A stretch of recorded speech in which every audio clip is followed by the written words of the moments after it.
থেকে আল্লাহ তাআলার কাছে যখন যা ইচ্ছা ভালো বিষয়গুলো ভালো কথাগুলো আল্লাহর কাছে চাওয়া।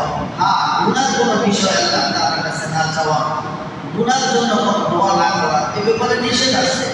কেননা এমনি তো গুনাহ, আবার গুনার জন্য আল্লাহর কাছে বলা এটা আরেকটা গুনাহ।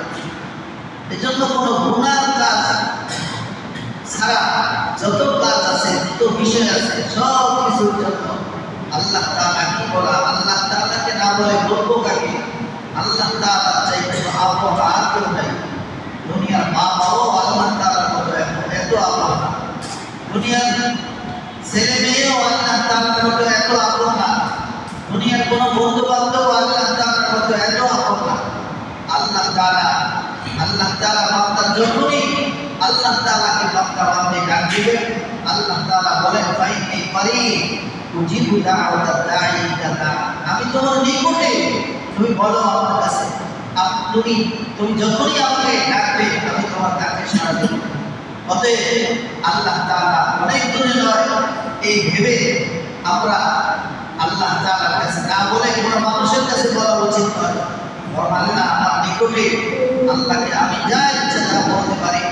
আল্লাহ আমার কল্যাণ আর মঙ্গল যেটা হয় সেটাই আমার পক্ষে কবুল করবেন। তবে দোয়ার মধ্যে কিছু দোয়া হলো মাসনুন দোয়া। মাসনুন দোয়া মানে নবী করিম সাল্লাল্লাহু আলাইহি ওয়াসাল্লাম যেই জায়গায় যে দোয়া করেছেন ওই জায়গায় ওই দোয়াগুলি করা, এটা হলো মাসনুন দোয়া। এমনি তো আমার ব্যক্তিগতভাবে আমি আমার গুনার জন্য মাপ চাইলাম, এটা ভিন্ন।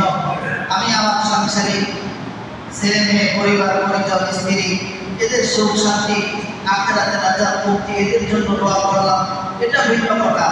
কিন্তু কিছু দোয়া আল্লাহ নবী সাল্লাল্লাহু আলাইহি ওয়াসাল্লাম নির্দিষ্ট জায়গার জন্য, নির্দিষ্ট সময়ের জন্য আল্লাহ তাআলা আল্লাহ নবী কিছু দোয়া করেছেন, ওই দোয়াগুলিও করা। যেমন ঘুম থেকে উঠে দোয়া করা, আলহামদুলিল্লাহিল্লাযী আহইয়ানা বা'দা মা আমাতানা ওয়া ইলাইহিন নুশুর। যখন বিছানায় ঘুমের জন্য যাবে, শুইবে, ডান কাত ধরে শুয়ে বিসমিল্লাহ আল্লাহুম্মা বিসমিকা আমুতু ওয়া আহইয়া, এইভাবে আমরা যখন মসজিদে প্রবেশ করব, বিসমিল্লাহ ওয়াসসালাতু ওয়াসসালামু আলা রাসূলিল্লাহ আল্লাহুম্মা আফতাহলি আবওয়াব রাহমাতিক। মসজিদ থেকে যখন বের হব, বিসমিল্লাহ ওয়াসসালাতু ওয়াসসালামু আলা রাসূলিল্লাহ আল্লাহুম্মা ইন্নী আসআলুকা মিন ফাদলিক। এই ধরনের খাওয়ার শুরুতে দোয়া, খাওয়ার শুরুতে দোয়া করতে ভুলে গেলে খাওয়ার মাঝখানে দোয়া, খাওয়ার শেষে দোয়া, ইস্তেনজায় প্রবেশ করার দোয়া, ইস্তেনজা থেকে বের হওয়ার দোয়া, যানবাহনে ওঠার দোয়া, যানবাহন থেকে নামার দোয়া, কোনো সফরে যাওয়ার দোয়া, সফর থেকে ফিরে আসার দোয়া, ঘর থেকে বের হওয়ার দোয়া, আবার ঘরে ফিরে